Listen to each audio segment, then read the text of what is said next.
رسول پاک صلی اللہ علیہ وآلہ وسلم کے صحابہ کرام وہ ہیں جنہوں نے پیغمبر کریم سے اتنی محبت کی ہے، اتنا پیار کیا ہے، اتنی زیادہ حضور پاک کی اطاعت میں آگے گئے ہیں کہ اللہ نے ان کے ایمان کی گواہی اپنے الفاظ میں دی ہے۔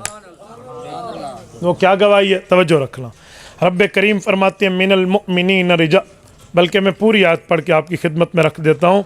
فرمایا لقد کان لکم فی رسول اللہ اسوۃ حسنہ، یہ سورت نمبر 21 کی، سورت نمبر 33 کی آیت نمبر 21 ہے سورت احزاب کی۔ لقد کان لکم فی رسول اللہ اسوۃ حسنہ، بے شک پیغمبر کی زندگی تمہارے لیے بہترین نمونہ ہے۔ لمن کان یرجو اللہ، جو اللہ پر امید رکھے، والیوم الآخر، قیامت کے ماننے پر امید رکھے، والیوم الآخر، وذکر اللہ کثیرا، اور اللہ کی زیادہ کثرت سے یاد کرے۔ ولما رأى المؤمنون الاحزاب، میرے پاک پیغمبر آپ کے صحابہ وہ ہیں جب یہ کافروں کے لشکر کو دیکھتے ہیں نا کہ وہ لڑنے کے لیے آ رہا تو یہ ڈرتے نہیں ہیں۔ قالوا هذا ما وعدنا اللہ ورسولہ وصدق اللہ ورسولہ، تو یہ کہتے ہیں کہ ہاں یہ آ گئے لشکر ہم سے لڑنے، ہمارے ساتھ اللہ نے وعدہ کیا اور رسول اللہ نے وعدہ کیا اور سچ کیا۔ یہ دشمن کو دیکھ کے ڈرتے نہیں ہیں، ان کے قدم ڈگمگاتے نہیں ہیں، یہ پیچھے نہیں ہٹتے، یہ ہٹنے والے نہیں، ڈٹ کے کٹنے والے لوگ ہیں۔ اور یہ کہتے ہیں وَمَا زَادَهُمْ إِلَّا إِيمَانًا وَتَسْلِيمًا، یہ کافروں کی زیادہ چالوں کو دیکھ کے ان سے لڑتے ہیں، ان کی ایمان بھی بڑھتے ہیں، ان کی اطاعت بھی بڑھتی ہے۔ یعنی صحابہ کرام کی جرت و بہادری کو بیان کیا کہ صحابہ کرام میں مقام و مرتبہ اتنا ہے۔ اور آگے کیا فرمایا؟ فرمایا مِنَ الْمُؤْمِنِينَ رِجَالٌ صَدَقُوا مَا عَاهَدُوا اللَّهَ عَلَيْهِ، یہ وہ لوگ ہیں جنہوں نے اللہ سے کیا ہوا وعدہ نبھا دیا، یعنی شہید ہو گئے۔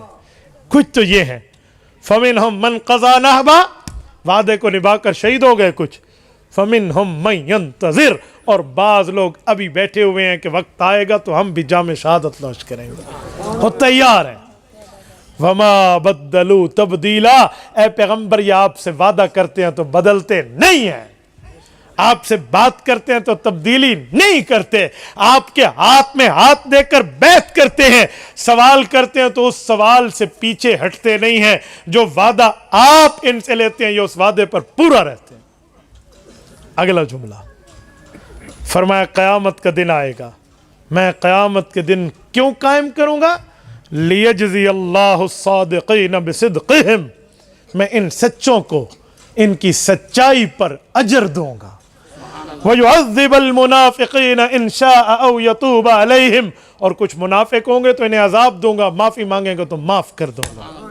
إِنَّ اللَّهَ كَانَ غَفُورًا رَحِيمًا، رب کریم بہت بڑا گناہوں کو بخش کر اگلی زندگی پر رحمت کرنے والا۔ یہ پیغمبر کے صحابہ کے لیے فرمایا۔ اور میرے دوستو، رسول پاک علیہ الصلوۃ والسلام کے صحابہ کرام وہ لوگ ہیں جن کو قرآن کریم نے ان کے ارادوں کی اچھائی بھی حضور کو بتا دی۔ ارادہ تو دل میں اللہ جانتا ہے، دل کے بھید تو ساتھ بیٹھنے والا بھی نہیں جانتا۔ باپ اپنے بیٹے کے دل کی بات نہیں جانتا، بیٹا اپنے ابے کی بات نہیں جانتا، ماں بیٹے کی، بیٹی ماں کی بات نہیں جانتی۔ کیوں؟ دل کا معاملہ کس کے معاملے میں؟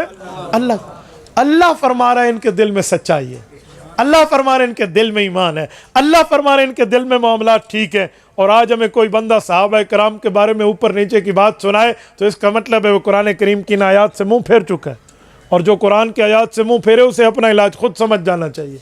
تو پیغمبر کے صحابہ کا ایمان اتنا بڑا۔